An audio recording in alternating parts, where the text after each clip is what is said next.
La invasión rusa a Ucrania empezó hace ya más de 2 años, el 24 de febrero de 2022. Esta guerra entre Rusia y Occidente actualmente se encuentra en un estado de estancamiento y de desgaste, en el que las victorias territoriales pueden ser temporales. El desarrollo del conflicto depende en gran medida de factores como la ayuda que Occidente esté dispuesto a brindar a Ucrania, o las elecciones estadounidenses de este mismo año, que decidirá la política que adoptará el país norteamericano en la guerra ucraniana. Sin embargo, el para muchos verdadero inicio de la guerra se remonta hasta 2014, con la anexión unilateral rusa de Crimea, la protagonista de este vídeo. Para entender mejor el cauce que han ido tomando los acontecimientos, tenemos que saber primero qué es Crimea y por qué es tan importante.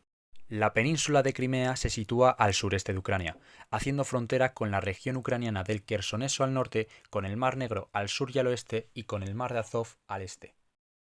La península, las reservas de gas, la salida al mar y la frontera con Occidente la convierten en un importante punto estratégico para Moscú.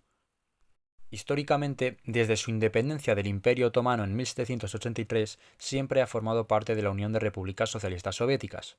Después de la Revolución Rusa, Crimea se convirtió en república autónoma para los tártaros dentro de la URSS y, en 1945, la calidad de república autónoma fue rebajada a la de oblast dentro de la República Socialista Federativa Soviética de Rusia. 9 años después, Rusia regaló a Crimea a la República Socialista Soviética de Ucrania. Este regalo se debió a que Rusia no tenía acceso terrestre a la península, siendo Crimea abastecida de electricidad, agua, carreteras y vías férreas desde Ucrania, lo cual favorecía la gestión de la península por los propios ucranianos. El traspaso administrativo acabó completándose el 17 de junio de 1954, cuando el Soviet Supremo de Ucrania aceptó la incorporación del territorio. Pese a ello, la población rusa continuó siendo la etnia mayoritaria de la Oblast de Crimea, 858.000 rusos frente a 268.000 ucranianos, según el censo de 1959. Con la disolución de la URSS, el 20 de enero de 1991 se celebró un referéndum sobre el estatus político de Crimea, en el cual fue restablecida la República Autónoma Socialista Soviética de Crimea dentro de Ucrania. Un año después, el Soviet Supremo de Rusia aprobó una resolución que anulaba la transferencia de 1954 de Crimea a Ucrania, y el 5 de mayo, el Consejo Supremo de Crimea proclamó la independencia y transformó la región en una república tras la celebración de un referéndum el 2 de agosto, aprobando así la primera Constitución de Crimea. A pesar de estas presiones políticas, el gobierno ucraniano insistió en retener la región dentro de la estructura administrativa de Ucrania. El 13 de mayo de 1992, el Parlamento de Ucrania anuló la declaración de independencia de Crimea y, en junio de ese mismo año, se llegó al acuerdo de dotar de autonomía a la región, que se constituyó como República Autónoma. Como república autónoma dentro de Ucrania, esta siempre tuvo que luchar por mantener a Crimea.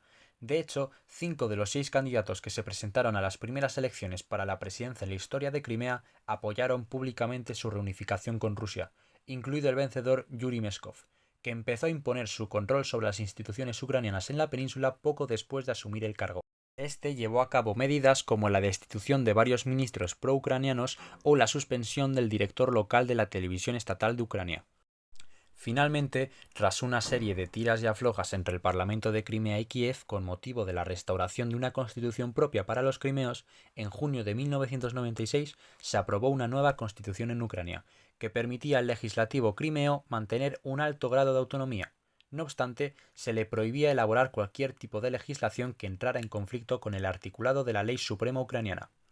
Una vez entendida su historia, su importancia y la diversidad étnica dentro de ella, vamos a explicar cómo pasó realmente la anexión rusa de Crimea. En ese momento, Ucrania se encontraba en una fuerte dicotomía entre nacionalistas ucranianos proeuropeos y habitantes prorrusos. El 20 de noviembre de 2013, el entonces presidente ucraniano Viktor Yanukovych, que mantenía posturas cercanas a Moscú, había suspendido la firma del acuerdo de asociación con la Unión Europea tras sufrir presiones por parte de Rusia, todo a pesar de que este acuerdo había sido aprobado por el Parlamento ucraniano. Esa decisión desembocó en una serie de disturbios y protestas que se extendieron por todo el país, lo que conocemos como el Euromaidán. Las revueltas continuaron varias semanas, hasta que la noche del 22 de febrero de 2014 Yanukovych abandonó Ucrania y, con ello, la presidencia. El gobierno pasó a las manos del europeísta Arseniy Yatsenyuk, con la aprobación del Euromaidán. Toda esta tensión política fue aprovechada por tropas prorrusas en la península de Crimea, que tomaron las sedes administrativas y bases militares y designaron a un nuevo alcalde. Pero la maniobra prorrusa no acabó ahí. Miles de soldados adicionales fueron enviados a las bases que Rusia tenía en Crimea. Además, muchos voluntarios civiles se fueron trasladando a la península y se instalaron puestos de control en las dos principales carreteras entre Ucrania continental y la península de Crimea. Tras el derrocamiento de Yanukovych, el Parlamento de Crimea eligió un primer ministro prorruso y votó a favor de separarse de Ucrania, conformándose el 11 de marzo la República de Crimea y la independencia de Sebastopol. Sebastopol tiene además una especial importancia para Rusia, y es que en esta ciudad portuaria es donde se encuentra la principal base de la flota rusa en el Mar Negro. Los líderes prorrusos aseguraban que necesitaban proteger a los habitantes de Crimea de los extremistas que habían tomado el poder en Kiev y amenazaban el derecho a hablar ruso en la región. 5 días después dieron un paso más y organizaron un referéndum en el que se le preguntó a las personas si querían que la República Autónoma se uniera a Rusia. Ucrania y Occidente juzgaron que el referéndum era ilegal, mientras que Rusia lo apoyó firmemente. Según funcionarios locales, el 95,5% de los votantes en Crimea apoyaron la opción de unirse a Rusia en un controvertido referéndum que se llevó a cabo sin ningún observador internacional con credibilidad. 18 de marzo, 2 días después de la publicación de los resultados, Putin oficializó la invasión firmando un proyecto de ley en el que Crimea se incorporaba a la Federación Rusa. En el discurso pronunciado en la sala de San Jorge del Kremlin antes de la firma, Putin había asegurado que Crimea es tierra santa rusa, opinando que Ucrania, Estados Unidos y sus socios occidentales se pasaron de la raya. Este movimiento del Kremlin recibió la condena internacional y Europa y Estados Unidos impusieron una serie de sanciones a personas y empresas rusas en respuesta a la anexión de la península. Putin argumentó en abril de ese mismo 2014 que había tomado la decisión final sobre Crimea después de que unas encuestas de opinión, secretas y sin fecha, mostraran que el 80% de los habitantes de la península estaba a favor de unirse a Rusia. Sin embargo, un año después admitió por primera vez que el plan de anexión de Crimea lo había ordenado semanas antes del controvertido referéndum de autodeterminación. Ucrania y Occidente defienden que, con el Memorando de Budapest en 1994, Rusia acordó con Reino Unido y Estados Unidos respetar las fronteras de Ucrania y no amenazarlas con la fuerza. A cambio, Kiev transfirió todas sus armas nucleares de la era soviética a Moscú. En cambio, Putin acusó a Occidente de no prestar atención a sus peticiones sobre la seguridad de Rusia al no garantizar que Ucrania no se uniría a la OTAN.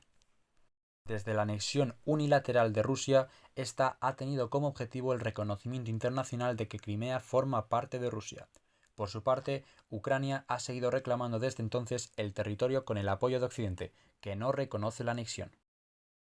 Putin sigue determinado a defender la idea de que la península pertenece a Rusia, y advirtió que permitir que Ucrania se una a la OTAN podría llevar a Occidente a una guerra con Rusia por el control del territorio.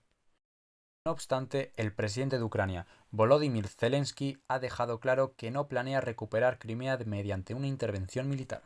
De hecho, la península de Crimea fue uno de los focos principales donde las tropas rusas se posicionaron semanas antes de la invasión a Ucrania el 24 de febrero de 2022. En general, la pérdida de Crimea ha supuesto un duro varapalo económico, político y emocional para Ucrania, además del profundo deterioro de las relaciones entre Rusia y Occidente. Aunque la anexión rusa de la península de Crimea fue rápida y no fue respondida de manera contundente por Occidente, sí que encendió una mecha que más que apagarse se ha ido extendiendo por toda Ucrania.